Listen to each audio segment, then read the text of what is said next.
Oi, meu nome é... Oi! Oi, meu nome é Glaucio Souza e seja bem-vindo ao canal...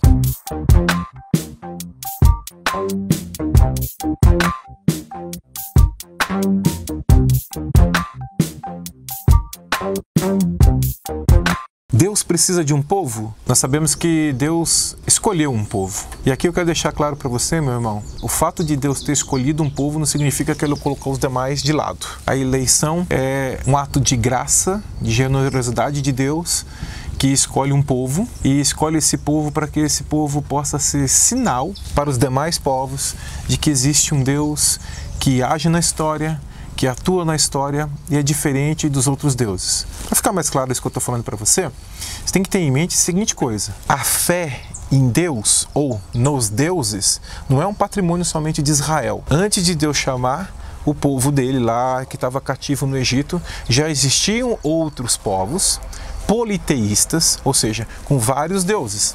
Então a ação de Deus, ela vai intervir, chamar um povo para que esse povo, não é uma elite sagrada esse povo possa servir os demais povos para que possam ouvir a mensagem de Deus. Então vejam, qual a diferença então dos deuses de Israel para os demais deuses? E aqui é muito interessante. Primeiro, que os deuses diferentes do Deus de Israel são confundidos com elementos da natureza. Por exemplo, na Babilônia se cultuava o sol, se cultuava a lua, os astros. É muito comum também, nós vemos em várias religiões, os rios serem denominados como rios sagrados. Será que Deus de Israel era um Deus dessa maneira? Bom, nós vamos entender que o Deus de Israel destoa bem disso. E como é que a gente sabe disso? Primeiro porque os deuses que existiam eram deuses que compactuavam com a escravidão do povo de Israel. Javé vem e intervém retirando o povo do Egito, então ele liberta. É um Deus diferente, é um Deus que está ao lado dos escravos. Não é um Deus que está ao lado do poder, mas é um Deus que está ao lado dos escravos. Outro elemento interessante é o livro do Gênesis. Quando nós olhamos para o livro do Gênesis, nós vemos lá que Deus cria tudo por meio da sua palavra.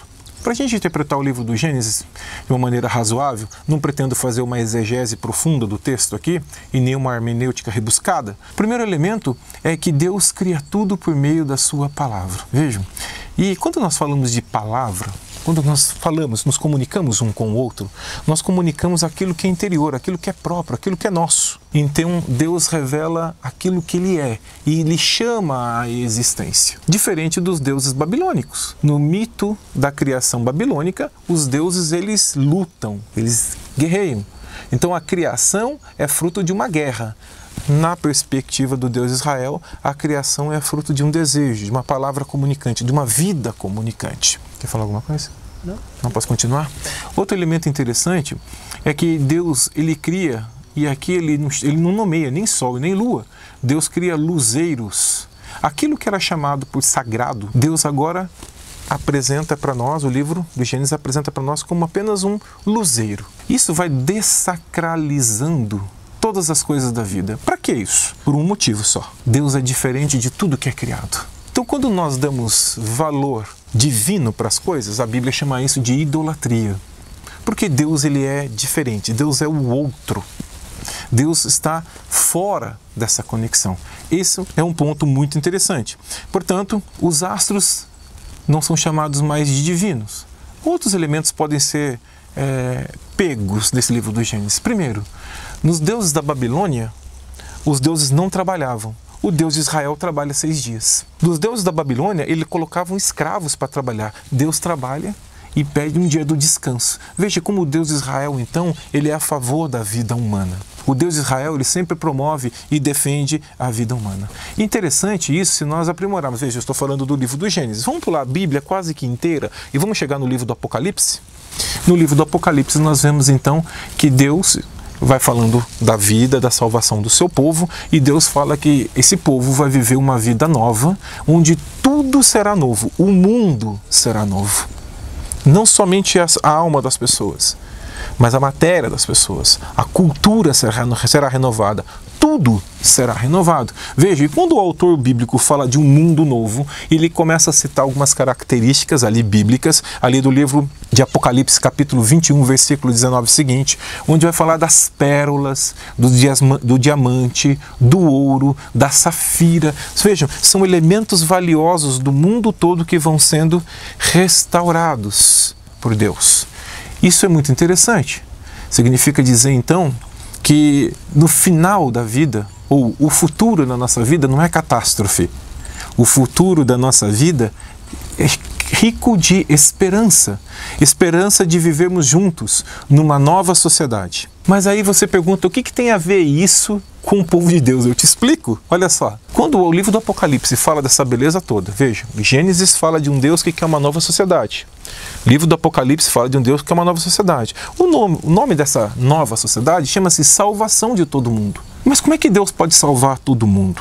E aqui a gente tem que entender uma coisa. Num outro vídeo nós abordamos como Deus fala. Deus fala por linguagens humanas. Deus fala por aquilo que nós podemos decifrar. Então aqui eu entro. Qual a necessidade do povo de Deus? Veja, para nós crermos nessa novidade de Deus, é preciso fazer experiência dela. E o povo de Deus, ele é importante. Deus precisa de um povo exatamente para ser, neste mundo, um lugar dessa experiência dessa vida nova. Interessante que muitas vezes a gente se preocupa tanto em construir igreja, a gente se preocupa tanto em construir prédios, a gente se preocupa tanto em construir elementos e gastamos dinheiro, recursos com isso, e isso não tem problema nenhum. Mas Deus quer que a gente construa uma vida nova.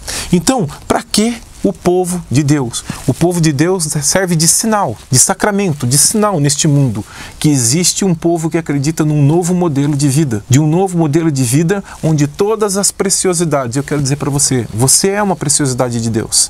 Todos nós somos, onde todas as preciosidades de Deus vão ser defendidas, guardadas, protegidas.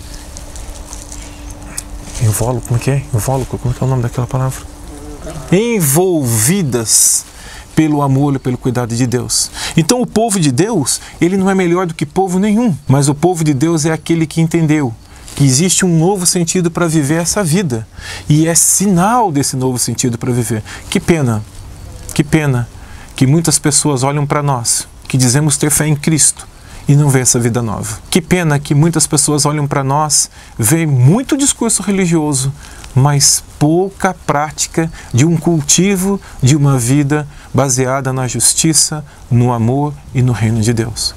A pergunta é, Deus precisa de um povo? Sim. Para mostrar que essa realidade nova existe. Deus precisa de um povo e quer contar conosco. Por isso Ele convida eu, você e cada um de nós a nos abrirmos a essa dimensão, a esse projeto de vida dele, nos convertermos e sermos, cada um do seu jeito, com a sua riqueza, ser esse sinal de esperança para que o fim da nossa vida não é catástrofe, mas o fim da nossa vida é um mundo renovado, onde eu, você e cada um de nós vamos ter o nosso espaço para desenvolver a nossa humanidade. Mas isso não é só para o fim. Isso deve ser começado a ser vivido hoje. Vamos ser povo de Deus hoje.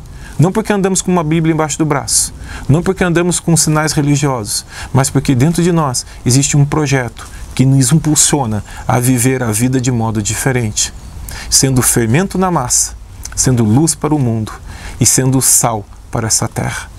Que tal? Vamos juntos mudar esse mundo, trazer uma novidade do mundo para o mundo chamado Reino de Deus? Vem com a gente.